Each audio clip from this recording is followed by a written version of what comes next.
vamos ficar de pé, fazer uma oração para a filha do Senhor, nossa irmã em Cristo, né? Que está nessa noite aqui e vai ser usada pelo Senhor para falar conosco. Amém? Amém. Senhor Jesus, muito obrigada, Pai, pela vida da Juliana, Senhor Jesus, que se dispôs a estar aqui, Senhor amado Deus, para falar conosco, com os nossos corações, Pai. Guarda, Senhor Jesus, a mente da tua filha, o coração da tua filha, Pai. Ó Espírito Santo de Deus, o Senhor sonda e o Senhor sabe do que a tua filha precisa, do que ela necessita, do que ela te pede, dos sonhos e dos projetos que o Senhor colocou no coração dela. E Espírito Santo de Deus, que ela receba, Pai, cada dia mais a tua presença como ela tem recebido, Pai, com gratidão. E que as pessoas, Senhor amado Deus, sejam cativadas e transbordadas por esse amor que a tua filha tem sentido. Em nome do Pai, em nome do Filho, em nome do Espírito Santo de Deus. Amém, igreja? Amém. Aleluia, glória a Deus. Eu cumprimento a amada igreja com a paz do Senhor, amém? Amém. Glória a Deus. Eu vou convidar vocês a abrirem a Bíblia junto comigo em Êxodo capítulo 1, do versículo 1 ao versículo 22.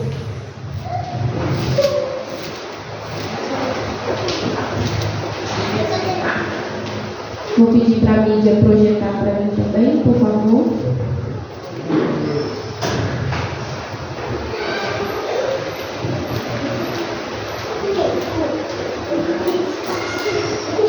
Êxodo capítulo 1, versículo 1.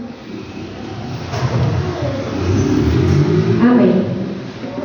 Assim diz a palavra do Senhor. Estes, pois, são os nomes dos filhos de Israel que entraram no Egito com Jacó. Cada um entrou com sua casa. Rúben, Simeão, Levi e Judá. Isacar, Zebulon e Benjamim. Dan e Naphtali, Gade e Aser. Todas as almas, pois, que procederam dos lombos de Jacó, foram 70 almas. José, porém, estava no Egito. Sendo, pois, José falecido, e todos os seus irmãos, e toda aquela geração, os filhos de Israel frutificaram e aumentaram muito, e multiplicaram-se e foram fortalecidos grandemente, de maneira que a terra se encheu deles. Depois levantou-se um novo rei sobre o Egito, que não conhecera a José, o qual disse a seu povo: Eis que o povo dos filhos de Israel é muito e mais poderoso do que nós. Então usemos sabiamente para com ele, para que não se multiplique e aconteça que, vindo guerra, ele também se ajunte com os nossos inimigos e peleje contra nós e suba da terra. E os egípcios puseram sobre eles maiores tributos e para os afligirem com suas cargas. E edificaram a Faraó cidades de tesouros, Pitom e Ramsés. Mas, quanto mais os afligiam, tanto mais se multiplicavam e tanto mais cresciam, de maneira que se enfadavam por causa dos filhos de Israel. E os egípcios faziam servir os filhos de Israel com dureza. Assim lhes fizeram amargar a vida com dura servidão, em barro e em tijolos, e com todo o trabalho no campo, com todo o seu serviço, em que o serviam com dureza. Versículo 15. E o rei do Egito falou às parteiras das hebreias, das quais o nome de uma era Sifrá e o nome da outra Puá, e disse: Quando ajudardes no parto as hebreias e as virdes sobre os assentos, ou seja, quando os filhos estiverem nascendo, se forem filhos homens, matem-nos, mas se forem filhas, então vivam. As parteiras, porém, temeram a Deus e não fizeram como o rei do Egito lhes dissera, antes conservavam os meninos com vida. Então o rei do Egito chamou as parteiras e disse-lhes: Por que fizestes isso? Por que guardastes os meninos com vida? E as parteiras disseram a Faraó: É que as mulheres hebreias não são como as mulheres egípcias, porque são vivas e já têm dado à luz os filhos antes que as parteiras venham a elas. Portanto, Deus fez bem às parteiras, e o povo se aumentou e se fortaleceu muito. E aconteceu que, como as parteiras temeram a Deus, estabeleceu-lhes casas. Amém. Então, versículo 22. Então ordenou o faraó a todo o seu povo, dizendo: a todos os filhos que nasceram lançarás no rio, mas todas as filhas guardarás com vida. Amém. A igreja pode se assentar. Glória a Deus. Glória a Deus. Aleluia. Primeiramente, eu queria dizer que é um motivo de muita alegria estar aqui falando da palavra do Senhor. É um motivo de muita alegria o pastor ter confiado na minha seleção. Não é fácil, não vou negar, dá um nervosismo, a gente fica nervoso, tudo que é feito pela primeira vez a gente fica meio assim, mas o Senhor sabe de todas as coisas, eu não estou aqui por acaso. Eu sei que o nosso pastor é um homem de Deus, então ele também não chama para cá aqueles que não foram assim ordenados pelo Senhor. Amém? Fácil seria pregar a palavra se a gente pudesse escolher aquilo que a gente quer falar, aquilo que a gente acha que a igreja precisa ouvir. Eu acho que a igreja precisa ouvir isso, eu gosto desse personagem bíblico e eu vou falar sobre isso. Mas infelizmente ou felizmente as coisas na casa do Senhor não funcionam dessa forma.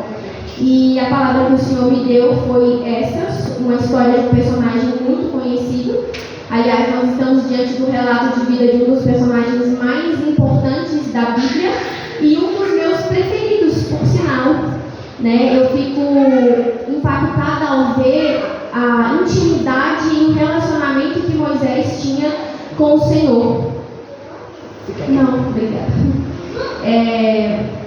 E nós estamos aqui diante desse relato e vamos ver um homem que foi usado por Deus para libertar o povo de Israel e trazer a eles leis.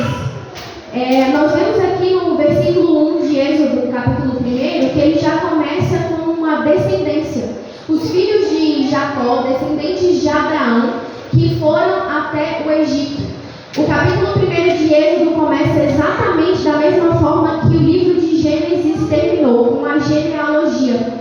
E por vezes eu li a genealogia na Bíblia, principalmente os livros que tem muita genealogia, Gênesis, Mateus e Lucas, e eu ficava me perguntando, meu Deus, para que esse tanto de nome? Não sei nem para onde vai, não sei nem quem é, para que isso tudo? Que coisa chata. Mas quando a gente olha a genealogia da Bíblia, e quando a gente começa a entender o porquê das coisas, a gente vê que a genealogia é importante para a gente entender a promessa que o Senhor fez a Abraão e a fidelidade de Deus em cumprir essa promessa. Porque o Senhor fez uma promessa a Abraão e através da genealogia da Bíblia, a gente chega a Jesus Cristo e entende como Deus foi fiel na sua promessa e cumpriu as coisas em detalhes. Porque tudo que o Senhor disse a Abraão que faria, ele fez. E nós vamos ver, ao decorrer dessa história, ao decorrer de Êxodo, ao decorrer da história de Moisés, o que Deus fez através do povo hebreu. Todas essas pessoas que chegaram aqui, nessa terra, na terra de Gósen, no Egito, foram das famílias, foram descendentes de Abraão. Então era um povo escolhido e separado pelo Senhor. E a palavra vai dizer que eles foram férteis, eles frutificaram, eles se multiplicaram, eles foram numerosos e poderosos. O autor não poupa palavras, não poupa adjetivos para dizer que muitos eles eram. Eles se tornaram grandiosos. E nós podíamos analisar isso de uma ótica humana. Nós poderíamos simplesmente dizer, eles chegaram a uma terra frutífera, uma terra boa, porque a terra onde eles estavam era uma terra boa, era uma terra frutífera, era uma terra onde o rio Nilo estava logo ali, então eles facilmente poderiam se multiplicar. Se nós olharmos somente pela ótica humana, faz total sentido. Mas nós sabemos, como disse o salmista Davi, que isso foi algo sobrenatural. O salmista Davi atribui essa multiplicação, esse crescimento desse povo ao próprio Deus de Israel. Eu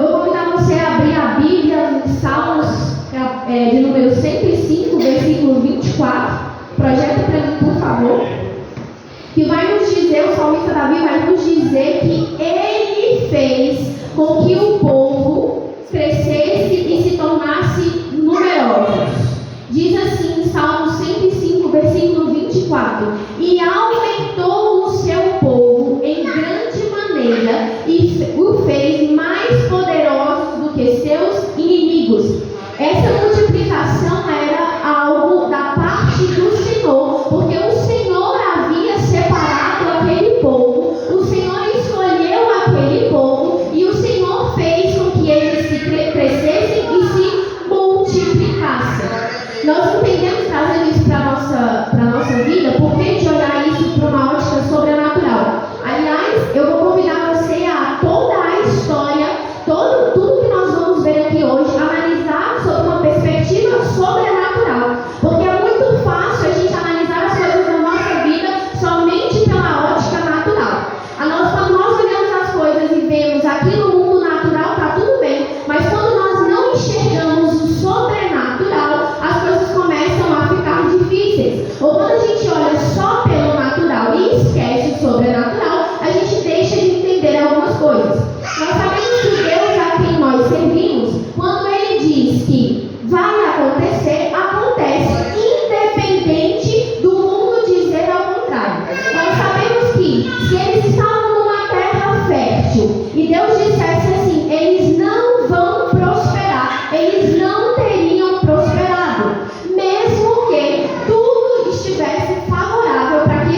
todas aquelas gerações, o povo prosperou e frutificou. Amém? Amém. No versículo 8, a partir do versículo 8, diz assim: depois levantou-se um rei sobre o Egito que não conhecera a José, o qual disse ao seu povo: eis que o povo dos filhos de Israel é muito mais e muito mais poderosos do que nós. Nós vemos aqui no versículo 8 a história da redenção mudar. Nós vemos a história do povo hebreu mudar. Nós vemos a nossa história mudar no versículo 8. Por quê? Levantou-se um novo rei sobre o Egito. O que isso significa? Se nós analisarmos ali a história dos reis do Egito até então, eram todos reis de uma dinastia de pastores. Então, havia uma certa harmonia entre o povo hebreu e o povo egípcio, porque eles compartilhavam da mesma função, que era a função de pastorear ovelhas. Então, por mais que os hebreus trabalhassem para os egípcios, ainda assim havia paz e harmonia entre eles ali. Eles conseguiam conviver em harmonia.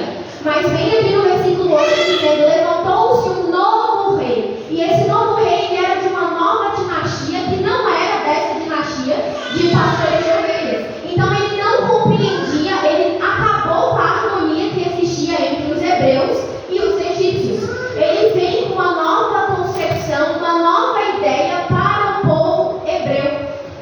Ele vem e não conhece, ou melhor, os historiadores dizem que ele podia até ter chegado a ouvir falar de José, mas ele resolveu ignorar o que aconteceu com José e tudo que Deus fez através da vida de José. Porque algumas traduções dizem assim: depois de certo tempo, havendo José falecido, esse tempo nos dá séculos. Foram séculos que se passaram. E nesse passar de anos, de séculos, o rei acabou se esquecendo daquilo que Deus tinha feito através da vida de José e se esqueceu do Deus a quem os hebreus serviam.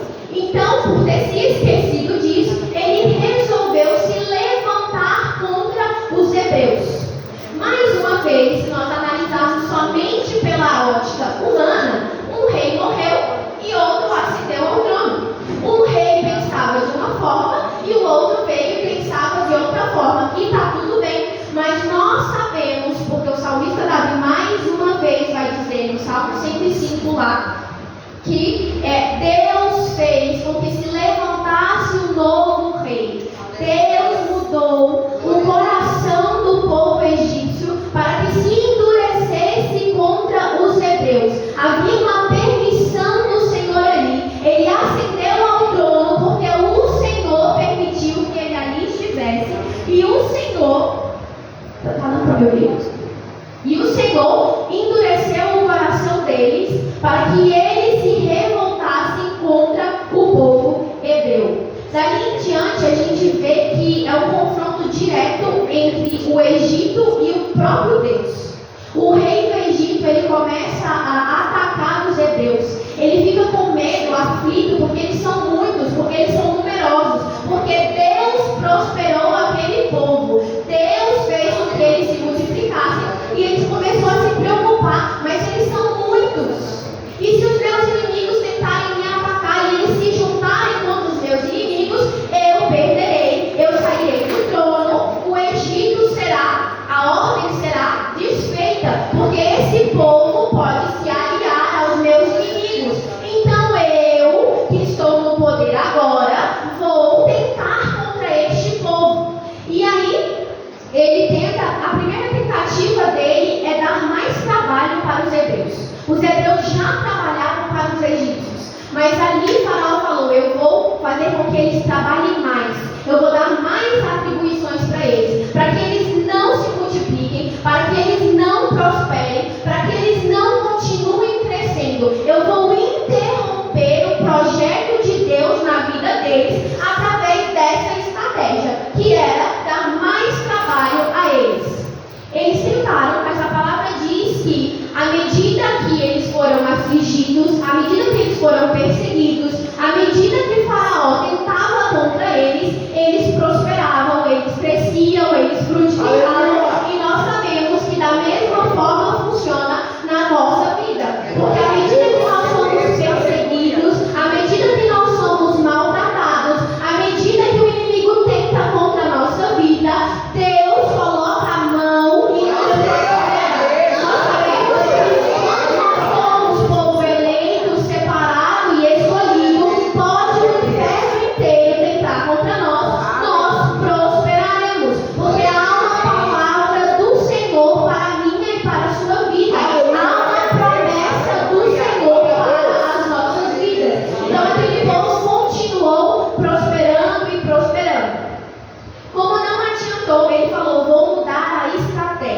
Eu vou tentar de outra forma. Se eles me serviam até agora, agora eles serão escravizados. Antes eles me serviam, mas podiam retornar às suas casas. Agora eles não serão livres mais, eles serão escravizados. Faraó estava tentando contra o próprio Deus. Deus havia libertado aquele povo. Deus havia liberado uma palavra sobre a vida daquele povo. E mesmo assim, o faraó se achou no direito de tentar contra Deus, de medir força contra Deus. E ele diz: vou escravizar esse povo. E assim ele fez. O povo foi escravizado para que eles não crescessem e não prosperassem. Mas ainda assim, a segunda tentativa de Faraó foi frustrada. Mais uma vez, a armadilha, a tentativa dele contra a vida do povo separado e escolhido foi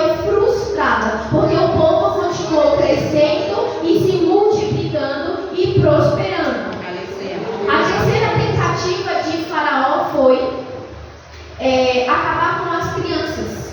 Ele disse às parteiras hebreias: vão, no versículo 15, o rei do Egito falou às parteiras das hebreias, das quais o nome de uma era Sifrá e o nome da outra era Puá, e disse: quando ajudardes no parto as hebreias e as virdes sobre os assentos, se for filho, matai-o, mas se for filha, então viva.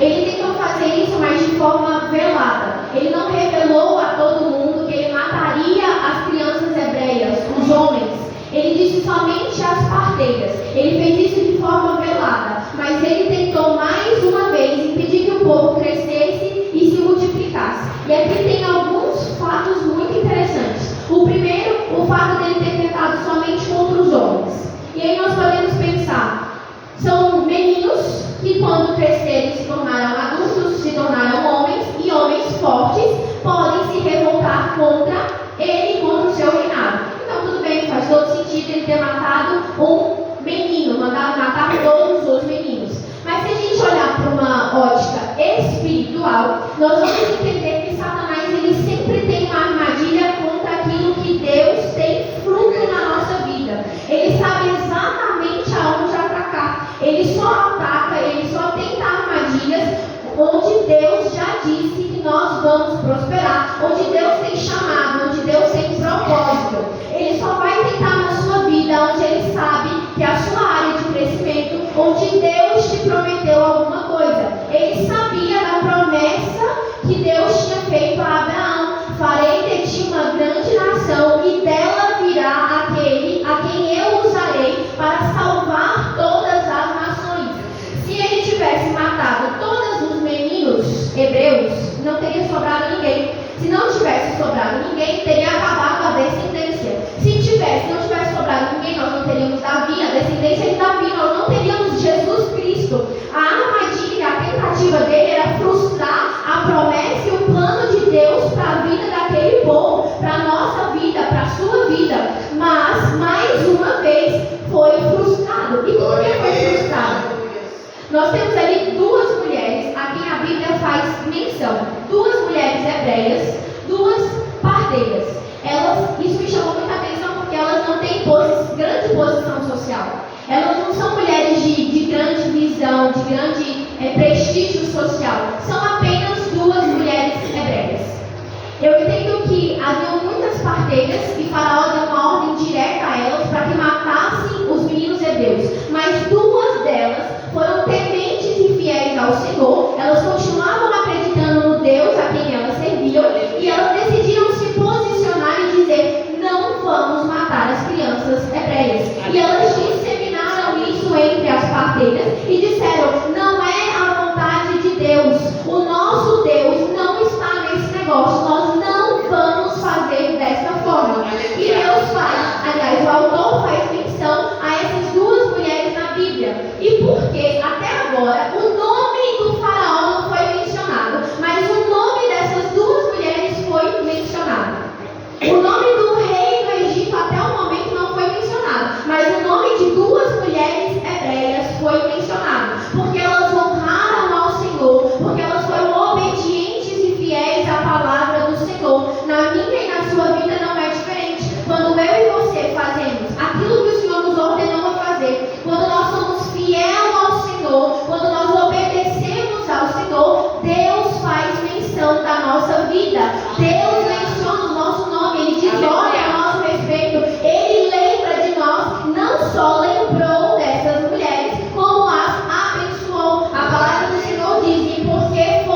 me chama muita atenção é que elas estavam, eu fico imaginando duas mulheres hebreias recebendo do rei do Egito a ordem de matar todas as crianças hebreias. E aí todos os meninos hebreus. E elas poderiam dizer assim, não vamos fazer. E pensaram, podemos ser mortas por isso. Mas ainda assim, mesmo diante da morte que poderia vir, elas escolheram servir ao Senhor. Elas temeram ao Senhor. Elas sabiam do poderio do rei. Elas sabiam que ele era um homem poderoso e poderiam matá-las.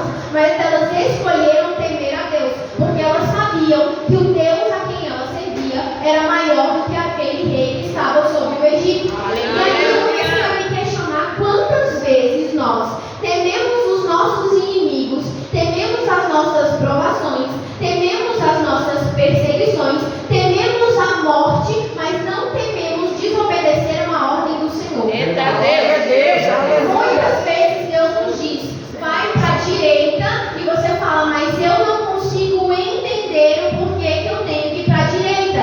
Se na lógica humana eu tenho que ir para a esquerda, eu não vou. Por que que naquele momento você não temeu o que o Senhor poderia fazer se você o desobedecesse?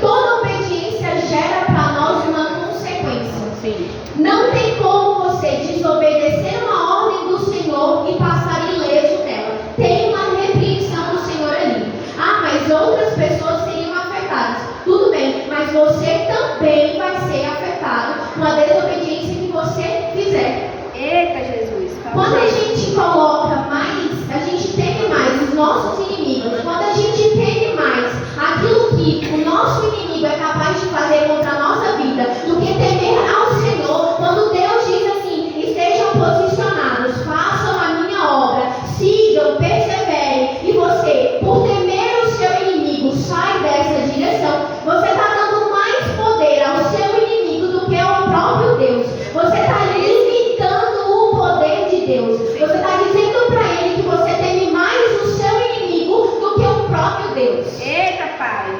Você está dizendo para ele que você tem mais medo do que o seu inimigo pode fazer do que o próprio Deus pode fazer. É desse jeito. É verdade. É muito perigoso isso, é muito arriscado você dar mais poder para Satanás do que para Deus. Satanás não tem esse poder todo que você está achando que Satanás tem. Quando Deus disser para você, vai por este lado, vai por este lado. Glória a Deus. E aí é onde entra mais uma vez a questão do sobrenatural. Se nós analisarmos a maioria dos personagens da Bíblia, eu ouso dizer que 80% das vezes que Deus deu um direcionamento para eles, nem sempre eles entenderam o que Deus estava mandando eles fazer. Mas ainda assim, por temor e obediência à palavra, eles decidiram fazer. Quando nós só conseguimos seguir a Cristo porque nós entendemos verdadeiramente tudo o que Ele está falando, se nós precisamos entender para onde eu vou, o que vai acontecer, que horas eu vou, por que eu, se você precisa entender todos os detalhes, você não precisa de fé. Você não precisa seguir a Deus dessa forma. Não tem como. A palavra do Senhor diz que fé é o firme fundamento das coisas que não se veem, mas que se esperam. E sem fé é impossível agradar a Deus. Se Deus me manda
contra o povo hebreu e foram sendo frustradas e frustradas e frustradas, e ainda assim ele continuou tentando.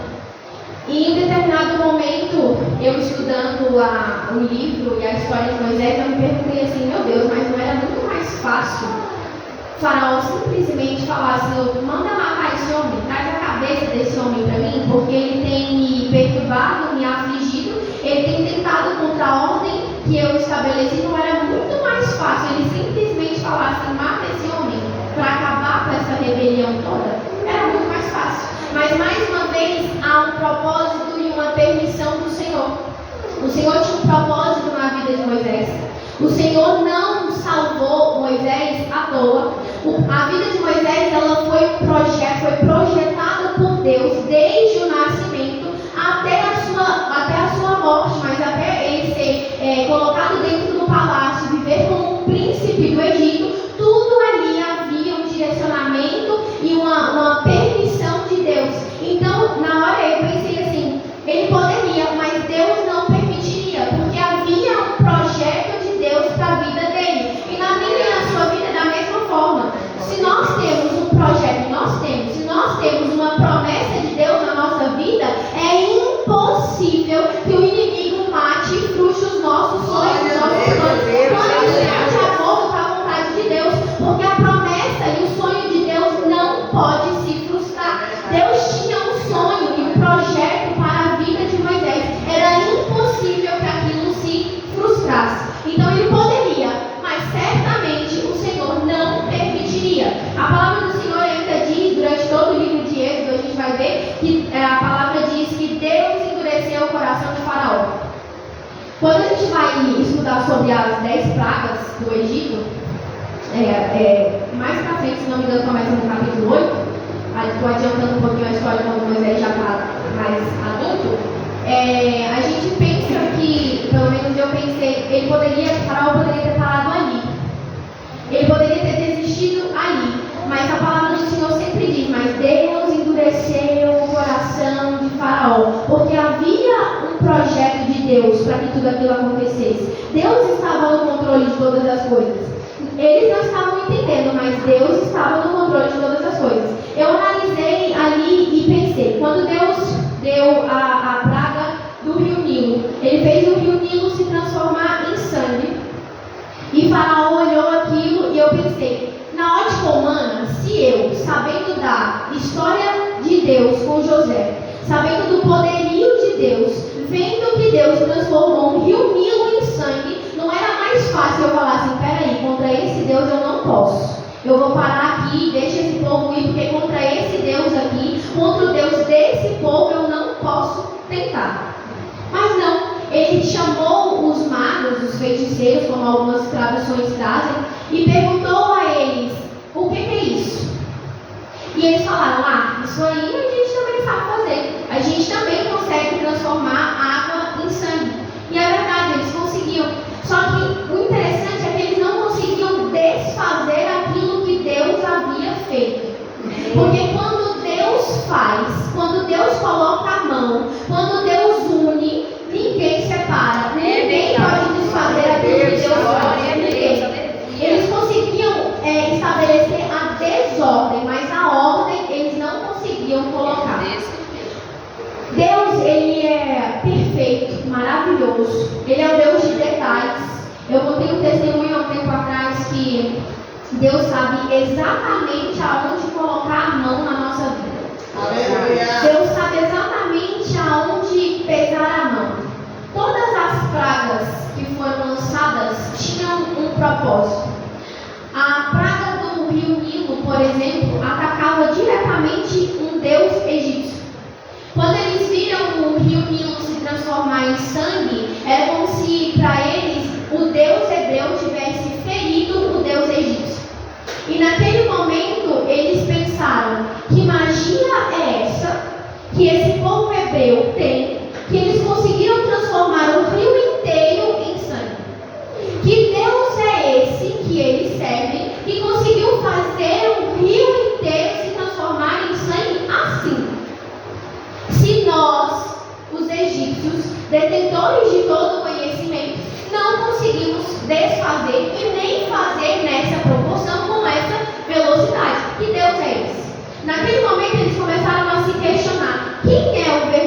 Deus do Nilo?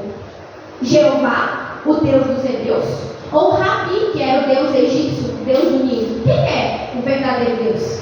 Quem manda no Nilo? O Deus hebreu ou o meu Deus? Foi o primeiro questionamento que eles fizeram. E aí eu fico pensando, se fosse eu no lugar do faraó, eu tinha olhado e falado, não, é melhor eu parar aqui, porque contra esse Deus aqui eu vou perder com certeza. Mas Deus continuou endurecendo o coração dele. E vieram as rãs e outras pragas, mas eu vou citar somente algumas. E mais uma vez Faraó falou, isso aqui, como é que é? E eles disseram, a gente também consegue fazer isso aí, a gente também consegue fazer numerosas rãs subirem a terra do Egito. E eles conseguiam fazer, mas eles não conseguiam desfazer. Outra vez, eles se questionaram quem era o Deus da fertilidade, porque a rã para eles simbolizava a fertilidade. E eles se questionaram outra vez, quem é o Deus verdadeiro da fertilidade? O Deus hebreu ou o nosso Deus? E ainda assim o faraó continuou tentando, e vieram pragas que eles não conseguiam reproduzir.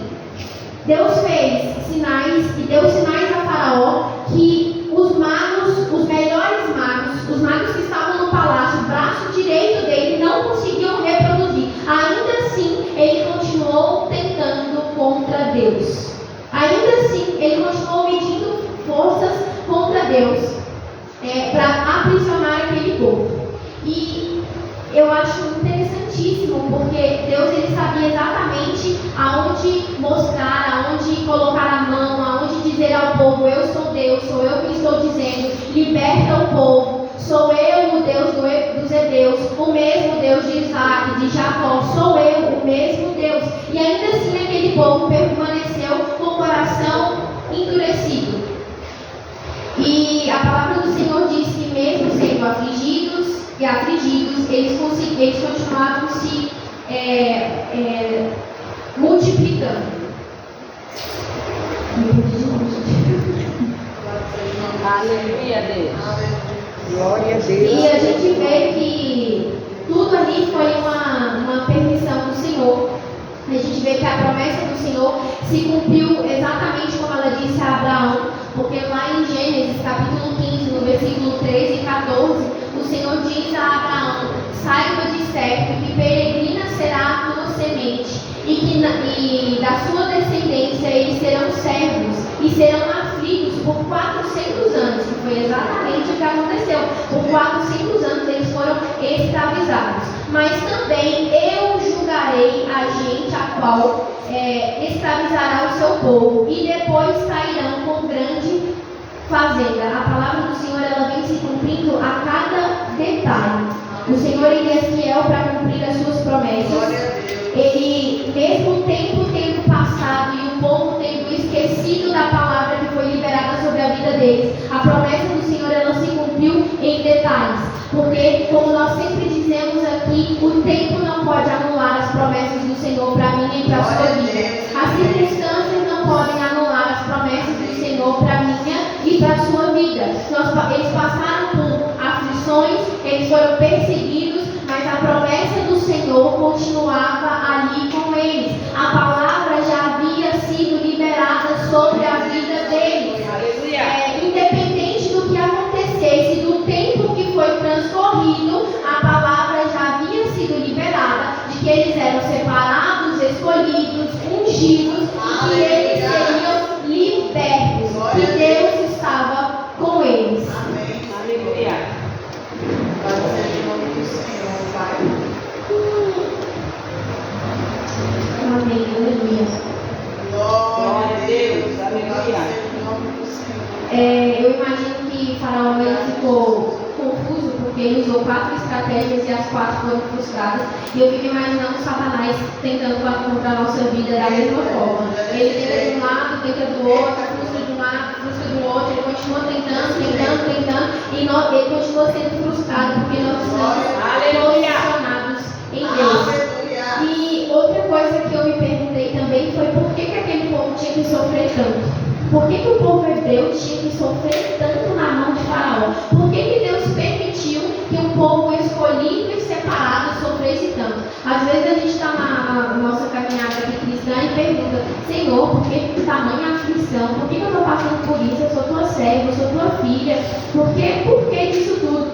E eu me fiz a mesma pergunta: por que Deus permitiu que aquele povo sofresse tanto? Por que Deus permitiu que eles fossem escravizados, perseguidos? Por quê? Tamanha aflição. E a verdade é que aquele povo precisava ser perseguido, precisava sofrer tudo aquilo para desejar ser livre. Porque era um povo que estava acostumado a viver da forma que eles estavam vivendo. Era comum, estava tudo bem. Como eu disse, eles viviam em harmonia com o rei anterior. Antes deste rei do Egito, que perseguiu e escravizou eles viviam tranquilamente. Então eles estavam acomodados, eles estavam com a mente cauterizada ali: tá bom, isso aqui pra mim tá bom, é isso aqui que Deus tem. E eles continuaram ali naquela posição, mas não era o que Deus tinha para eles. O que Deus tinha para eles era muito melhor, mas Deus fez com que eles passassem por tudo aquilo para que eles desejassem ser libertos. A partir daquele momento que eles começam a entender isso, eles começam a se posicionar em Deus. Da mesma forma, é a minha vida e a sua vida. Às vezes nós estamos nos questionando: Deus, por que eu estou passando por isso? Por que eu estou nessa luta há tanto tempo? Eu sou tua filha. Mas Deus, Ele usa as provações para nós sermos fortalecidos nele. Porque foi isso que Ele fez com o povo hebreu. Enquanto eles estavam sendo aflitos e perseguidos, Deus estava fortalecendo e multiplicando eles. Deus estava colocando sobre eles a mão deles. Na minha e na sua vida não é diferente. Enquanto nós somos provados, o Senhor nos convida a nos fortalecermos nele, porque Ele é o nosso refúgio e a nossa fortaleza. É Ele quem dá ordem ao nosso respeito. Glória a Deus. As nossas batalhas e as nossas provações, elas não são para a morte, mas elas são para fortalecimento e preparação para receber a promessa que o Senhor nos fez. Muitas vezes, isso já aconteceu muito comigo, eu ficava pensando assim: Deus me fez uma promessa, mas não funciona como eu e você funcionamos. Não funciona assim: eu fiz uma promessa para você, olha, eu vou te dar isso, mas me dá 5 anos, me dá 10 anos para eu preparar isso que eu te prometi. Não funciona assim. O tempo que nós passamos desde o dia que o Senhor nos prometeu até o dia que nós recebemos a promessa é um tempo de preparação. Deus nos prepara para receber a promessa que Ele já liberou para a nossa vida. Já está preparado, o Senhor já liberou a palavra, basta você tomar posse e entender que esse processo é um processo de preparação, porque não tem como receber a promessa do Senhor de qualquer forma. Você precisa estar preparado para receber. Então todo este momento diz mais respeito sobre como você vai receber a promessa e não se você vai receber. Você vai receber. Agora, quanto tempo vai demorar para receber e como você vai estar quando você for receber vai depender muito de mim e de você. Por quê? E aí eu vou dar uma experiência pessoal. Às vezes o Senhor libera a palavra, Deus já liberou sobre a nossa vida. Você já passou lá 1 ano na presença, está pertinho de receber a bênção, a bênção está liberada para você receber amanhã. Mas aí você olha e fala assim: cara, eu já estou nessa luta aqui já tem tanto tempo, já tem 1 ano que eu estou pedindo, já tem 1 ano que eu estou posicionada, já tem 1 ano que eu estou adorando, já tem 1 ano que eu estou servindo e eu ainda não recebi aquilo que o Senhor me prometeu. Então eu estava indo por aqui, agora eu vou por aqui, porque eu vou tentar fazer do meu jeito, colocar a minha mão e resolver da minha forma. E aí nessa mudança de percurso, você acabou de perder aquilo que estava liberado para você receber amanhã. Significa que você não vai mais receber? Pode ser que sim, pode ser que não. Pode ser que Deus restitua, mas pode ser que Ele faça você retornar aonde você já estava. E nesse retornar, você estava na posição, você saiu. Esse retornar vão te custar mais alguns anos. Então o que era para você receber em 1 ano se tornaram 5, se tornam 6, 10, 20, porque você resolveu sair da posição que Deus mandou você estar. Porque você resolveu tirar a mão do Senhor que estava lá e colocar a sua mão. Desse jeito mesmo. Para finalizar a pregação, para finalizar o que Deus disse para mim, nós devemos tomar posse da palavra que o Senhor já liberou sobre a nossa vida. Aleluia. Muitas vezes a a Moisés para liberar uma promessa para mim. Deus não usou um profeta para dizer para mim, vai acontecer assim, assim e assim. Eu não tenho promessa liberada para minha vida. Tem.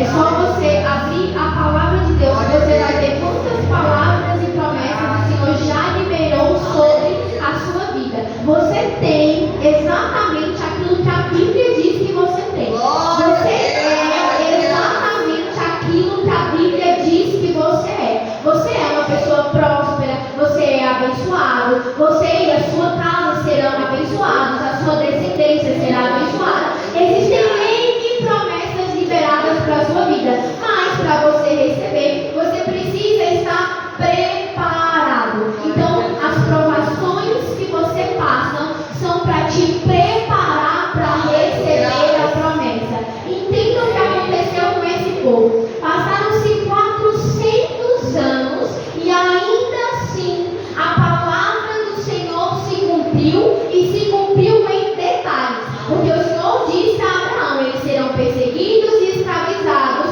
e eu os julgarei e os farei livres. Aconteceu exatamente do jeito que Deus disse que ia acontecer. Na minha e na sua vida é exatamente desse jeito. Acontece do jeitinho que Deus disse que ia acontecer, no tempo em que Deus determinou para que acontecesse. Deus disse a Abraão: se passarão 400 anos, e se passaram exatamente 400 anos, nem um dia a mais, nem um dia a menos. A palavra do Senhor já está liberada sobre a minha e sobre a sua vida. A promessa do Senhor já foi liberada sobre a minha e sobre a sua vida. Basta apenas que nós creiamos que o nosso Deus é o mesmo Deus de Israel, é o mesmo Deus que falou com Moisés, é o mesmo Deus que abriu o mar vermelho, é o mesmo Deus que se apresentou a Faraó, é o mesmo Deus que fez, depois de 400 anos, a palavra dele se cumprir sobre a vida daquele povo. Muitas vezes nós estamos com a mente enraizada e cauterizada na situação que nós estamos vivendo. Deus disse: sua casa será próspera, será uma bênção, e você diz: mas já tem tanto tempo, eu já tive filho, neto, bisneto e nada ainda. Mas Deus já liberou a palavra, vai acontecer no tempo dele. Basta que nós estejamos posicionados e creiamos que Deus ainda é o mesmo. Nós servimos a um Deus imutável, ao Deus fiel e soberano, ao Deus que foi fiel à sua palavra em detalhes. Aleluia! Eu agradeço a minha oportunidade.